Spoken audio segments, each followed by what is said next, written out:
जय श्री कृष्ण मित्रांनो, पुन्हा एकदा आपल्या कल्याणकर मराठी या यूट्यूब चॅनलवर आपले स्वागत आहे। प्रिय मित्रांनो, आज एक अतिशय महत्त्वपूर्ण माहिती आपल्या समोर सादर करत आहोत। आम्ही एक महत्त्वाची कथा घेऊन आलो आहोत, म्हणून मी तुम्हा सर्वांना विनंती करते की तुम्ही ही कथा पूर्ण पहा आणि शेवटपर्यंत ऐका। चॅनलला सबस्क्राइब करा आणि व्हिडिओला लाईक द्या। शक्य असल्यास कृपया आपल्या नातेवाईक आणि मित्रांसह व्हिडिओ शेअर करा। प्रिय मित्रांनो, तुमचा जास्त वेळ वाया न घालवता चला पाहूया ही सुंदर कथा। एक वेळ होती जेव्हा भगवान शिव आणि माता पार्वती दोघेही कैलास पर्वतावर बसले होते। तेव्हा माता पार्वतीने भगवान भोलेनाथांना प्रश्न विचारायला सुरुवात केली आणि म्हणाली, देवा, माझ्या मनामध्ये दोन प्रश्न निर्माण होत आहेत जे माझ्या विवेक बुद्धीला त्रास देत आहेत। कृपया माझ्या दोन प्रश्नांची उत्तरे द्या आणि माझ्या त्रासलेल्या मनाला शांत करा। हे भगवान, माझा पहिला प्रश्न आहे की कोणत्या स्त्रीच्या नशिबात पुत्रप्राप्ती नाही, आणि माझा दुसरा प्रश्न आहे की असा कोणता दागिना आहे जो धारण केल्याने स्त्री किंवा पुरुषाचा वेदनादायक मृत्यू होऊ शकतो। मग माता पार्वतीचे म्हणणे ऐकून भगवान शिव म्हणतात की हे देवी पार्वती, प्रत्येक जीवाला त्याच्या कर्माचे फळ भोगण्यासाठी जन्माला यावे लागते। म्हणून आज मी तुम्हाला अशी एक कथा सांगणार आहे, जी कथा खूप लक्षपूर्वक ऐक, जेणेकरून तुम्हाला तुमच्या दोन्ही प्रश्नांची उत्तरे मिळतील। देवी पार्वती एका गावात एक गरीब शेतकरी राहत होता। त्याची पत्नीही त्याच्या सोबत राहत होती। शेतकरी अत्यंत साधा स्वभावाचा होता। त्याचा स्वभाव खूप सरळ होता, पण त्याची बायको स्वभावाने खूप लोभी आणि दुष्ट होती। त्यामुळे ती नेहमी तिच्या नवऱ्याला टोमणे मारायची की तू दिवसभर घरी बसून असतोस, तू काही कामधंदा करत नाहीस, तुझे कर्म चांगले नाहीत, त्यामुळे आपल्याला मुलं होत नाहीत, हे सगळे तुझे दोष आहेत। जेव्हा ती शेतकऱ्याची बायको इतर लोकांची मुले पाहायची तेव्हा तिला खूप हेवा वाटायचा। शेजारची एखादी बाई जेव्हा आपल्या मुलाला शेतकऱ्याच्या बायकोच्या मांडीवर द्यायची तेव्हा ती मुलांना चिमटे काढायची। जेव्हा तिला कुणाची इतर मुले काही खाताना किंवा पिताना दिसली तेव्हा तिला ते बघून राग यायचा आणि ती त्याच्या हातातलं घेऊन ते फेकून द्यायची। आणि जेव्हाही तिच्या घरात कोणतेही मुले यायचे तेव्हा ती त्यांना हकलवून द्यायची। एकंदरीत ती लहान मुलांचा राग करायची। तो गरीब शेतकरी आपल्या बायकोच्या दररोजच्या टोमण्याने खूप अस्वस्थ झाला।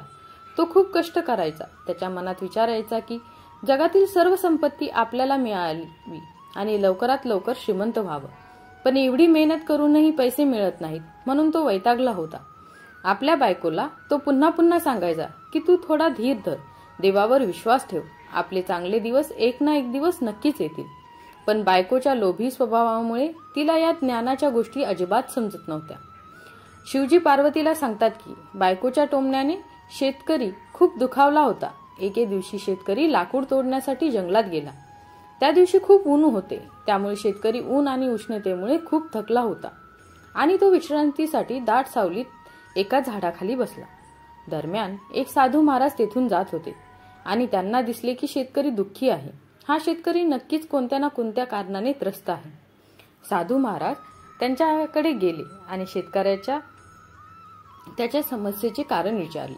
तेव्हा शेतकऱ्याने साधू महाराजांना हात जोडून नमस्कार केला आणि म्हणाले, प्रभू, मला काळजी नाही, मी थोडा उन्हाने थकल्यामुळे माझ्या चेहऱ्यावर काळजीचे भाव उमटले आहेत।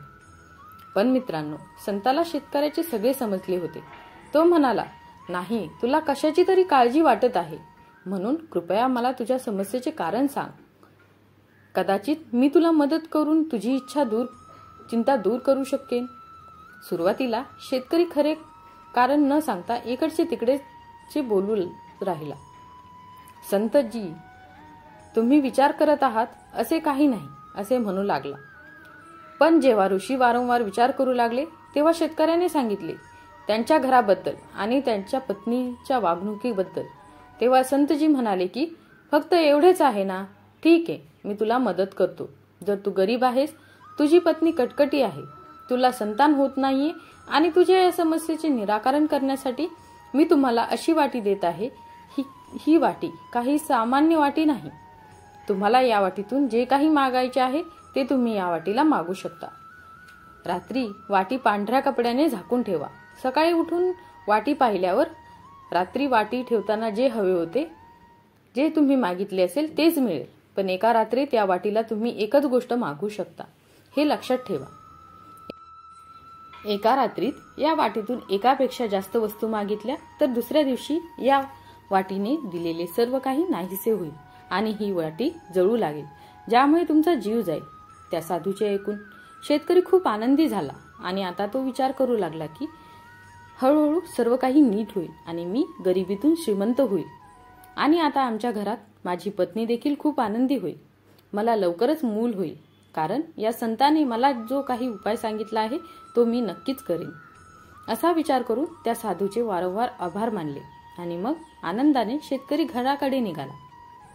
आणि घरी पोहोचल्यावर सुरुवातीला त्याच्या पत्नीचा यावर अजिबात विश्वास बसला नाही, पण शेतकऱ्याने पूर्ण विश्वासाने समजवल्यानंतर तिने ते मान्य केले. ती एक चमत्कारी वाटी होती. आता दोघी नवरा बायको रात्र कधी होईल याची आतुरतेने वाट पाहू लागली. रात्र झाल्यावर त्यांनी सोन्याच्या नाण्यांना देण्याची इच्छा व्यक्त केली व ती पांढऱ्या कपड्याने झाकून ठेवली. दुसऱ्या दिवशी सकाळी उठल्यावर त्यांनी पाहिले की वाटीत बरीच नाणी होती. वाटी इतक्या सोन्याच्या नाण्यांनी भरलेली होते. आता शेतकरी आणि त्याची बायको त्यांच्या आनंदाला पारावार उरला नाही, कारण त्या साधू महाराजांनी दिलेल्या वाटीला फळ लागले होते. आता शेतकऱ्याच्या बायकोकडे सोन्याची इतकी नाणी होती हे पाहून लोभ आणखीनच वाढला. आता पुढच्या रात्री त्याने एक वाडा विकत घेतला. नंतर एक दासी, नोकर चाकर, एक घोडा, त्याने एक एक करून सर्व काही मागितले. त्याची पत्नी आता त्याचे प्रतिदिवस हा नियम झाला होता. त्याने वाटीतून जे काही मागितले ते त्याला मिळाले. दुसऱ्या दिवशीही तेच. मित्रांनो, आता तो शेतकरी झेप घेत प्रगती करू लागला होता. आता नवरा बायको दोघांनाही इतके प्रश्न पडत होते की काहीच सांगता येत नव्हते. त्यांचा लोभ दिवसेंदिवस वाढत होता. पण तो शेतकरी त्या संतांच्या कृपेने आपल्याला मिळालेली संपत्ती आपल्यासाठी पुरेशी आहे हे आपल्या पत्नीला चांगलेच समजावत होता. पण त्या लोभी स्त्रीला ते मान्य नव्हते. दरम्यान एक दिवशी शेतकरी काही अत्यावश्यक कामासाठी बाहेर गेला आणि त्या रात्री शेतकरी घरी परत येऊ शकला नाही. शेतकऱ्याच्या बायकोने त्या वाटीतून अनेक गोष्टी परत परत मागितल्या. मग दुसऱ्या दिवशी काय झाले? त्या ऋषी महाराजांच्या सांगण्याप्रमाणे ती वाटी आणि वाटीने दिलेले सर्व काही गोष्टी गायब झाल्या होत्या. वाटीत ठेवलेल्या सर्व वस्तू गायब होऊन वाटी पेटू लागली. वाटी जळताना पाहून शेतकऱ्याच्या पत्नीचा जागीच मृत्यू झाला आणि शेतकरी घरी परतला तेव्हा त्याचा जो राजवाडा होता तो नव्हता. तिथे गाड्या, घोडे, नोकर चाकर काहीच नव्हते. फक्त त्याची तुटलेली झोपडी पूर्वीसारखी पडून होती. आणि आपल्या पत्नी मेलेली समोर पाहताच त्याला हे समजायला वेळ लागली नाही की हे सगळे कशामुळे झाले आहे. कारण त्याने आपली पत्नी गमावली होती. पत्नीच्या प्राणाची आहुती गेली होती, पण आता त्याला अपत्य नसल्याचा पश्चाताप झाला. एवढी संपत्ती पाहून ते दोघे इतके भारावून गेले की त्यांनी मुलगा प्राप्तीसाठी सांगितलेले नियमही पाळले नाहीत, जे संतांनी शेतकऱ्याला मुलगा प्राप्तीसाठी सांगितले होते. मित्रांनो, हा प्रश्न फक्त शेतकऱ्याचाच नाही तर सर्व पृथ्वी तलावरील सर्व जीवांचा प्रश्न आहे. लोकांना थोडासा दिलासा आणि सुविधा मिळाली तर ते देवाला विसरतात. संपत्तीच्या अहंकारामुळे आंधळे होऊन ते चुकीच्या गोष्टी करू लागतात. स्वतःच्या कल्याणाचा मार्ग विसरतात. भुकेलेल्या, तहानलेल्या लोकांची सेवा करत नाहीत, धर्माचे कार्य करत नाहीत, असे भगवान शिव म्हणतात. पार्वती, तुझा पहिला प्रश्न होता कोणत्या स्त्रीला पुत्रप्राप्ती होत नाही. तर ऐका, ज्या स्त्रीला दुसऱ्याची मुले पाहून दुःख वाटते, तिच्या आईला दुसऱ्याच्या मुलांबद्दल किंचितही प्रेम नसते, ती कधीच दुसऱ्याच्या मुलांना प्रेमाने आपल्या कुशीत घेत नाही. त्यामुळे अशा स्त्री पुरुषांना आयुष्यात कधीही पुत्रप्राप्ती होऊ शकत नाही. आणि तुमचा दुसरा प्रश्न होता की कोणता दागिना घातल्यावर वेदनादायक मृत्यू होतो. तर मग माझे लक्षपूर्वक ऐका.